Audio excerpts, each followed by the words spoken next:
আমি আমার ধর্ম পালন করব, সেক্ষেত্রে মুসলিম হিসেবে আমি সহায়তা প্রদান করব।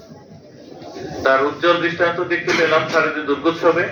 এখানে ছাত্রদল, বিএনপি, এখানে জামায়াত, এখানে ছাত্র শিবির, আমরা বিভিন্ন পূজা মণ্ডপে গিয়েছি এবং দেখে অভিভূত হয়েছি যে এত সুন্দর ব্যবস্থাপনার মাধ্যমে এবার যে সরকার এখন রয়েছে, ইন্টারিম গভর্নমেন্ট, এত সুন্দরভাবে এই শারদীয় দুর্গোৎসব অনুষ্ঠিত হয়েছে। আপনাদের যারা হিন্দু ধর্মাবলম্বী যারা রয়েছেন তার প্রত্যেকটি পূজা মণ্ডপকে নিজস্ব নিরাপত্তা বলয় তৈরি করেছেন, স্বেচ্ছাসেবক দিয়েছেন, সবকিছু অত্যন্ত সুন্দর ছিল। তা আমরা চাইলে কোনো কিছু পারবো না, আমরা আমাদের এটা মনে হয় না। আর যে বিষয়কে কেন্দ্র করে আমরা একটু মনে করছি যে কোনো কিছু সম্ভাবনা রয়েছে কিনা, এখন দেখতে হবে যে রাষ্ট্রের পরিস্থিতির জন্য যদি কেউ রাষ্ট্রদ্রোহিতা করে থাকে, সেই বিষয়গুলি থেকে থাকে, তার ব্যাখ্যাটা অন্যভাবে দেওয়া যাবে না। সেটা সকলকে একটু জেনে নিতে হবে তার বিষয়টা কেমন ছিল, উস্কানি ছিল কিনা।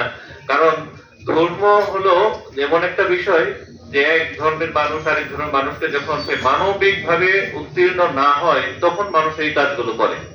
আমি যখন মানুষ হিসেবে মানুষকে কল্পনা না করি, আমি যখন আমার মধ্যে সেই মানবিকতা বোধ যখন না থাকে, তখনই আমরা অন্য ধর্ম, অন্য বর্ণের, অন্য পুত্রের মানুষকে আমরা হেয় করি। তার মানে সক্রেটিসের যে কথা যে নো thyself, নিজেকে জানো।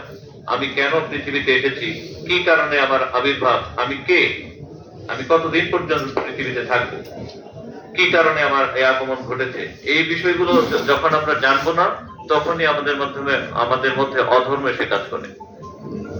তো আমি চাইবো, বা আমরা চাইবো, সকলে চাইবো, এখানে যারা রাজনৈতিক দলের নেতৃবৃন্দ রয়েছেন, সুধীম সমাজ যারা রয়েছেন, যারা বিভিন্ন সময় নির্যাতনকারী, নিপীড়নকারী হিসেবে সময়গুলো পরিবর্তন হয়, অতি সম্প্রতি যে ঘটনা ঘটে গিয়েছে, তারা যদি কোনো জায়গায় কোনো সমাবেশ, আমাদের রাষ্ট্রের সাথে বন্ধু প্রতিম যে সমস্ত রাষ্ট্র রয়েছে তাদের সাথে আমাদের সুসম্পর্ক থাকুক।